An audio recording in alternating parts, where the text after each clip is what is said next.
আসসালামু আলাইকুম ওয়া রাহমাতুল্লাহ। এটি অনেক বড় একটি বাস্তবতা যে আল্লাহ তাআলা আজ পর্যন্ত এমন কোনো রোগ সৃষ্টি করেননি যার সাথে তার ঔষধ অবতীর্ণ করেননি, কিন্তু তা সত্ত্বেও কিছু রোগের ব্যাপারে ডাক্তারগণ এবং হাকিমগণ এটি বলে থাকেন যে এই রোগের কোনো চিকিৎসা নেই। আজ ওই সমস্ত রোগের জন্য একটি ওজিফা আলোচনা করব।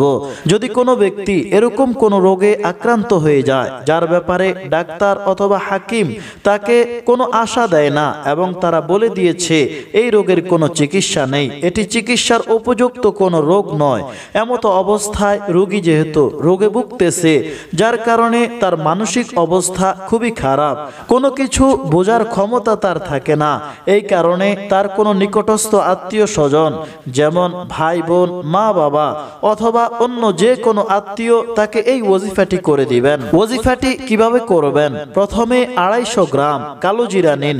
কালো জিরার ব্যাপারে রাসূল সাল্লাল্লাহু আলাইহি ওয়াসাল্লাম বলেছেন এটি মৃত্যু ব্যতীত সকল রোগের ঔষধ।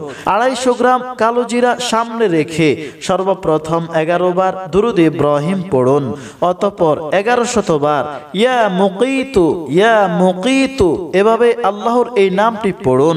শেষে আবার 11 বার দুরূদ ইব্রাহিম পড়ুন, অতঃপর সেই কালো জিরায় ফুঁক দিন, অতঃপর 1 চা চামচের 4 ভাগের 1 ভাগ পানি ব্যতীত রোগীকে খাওয়ান।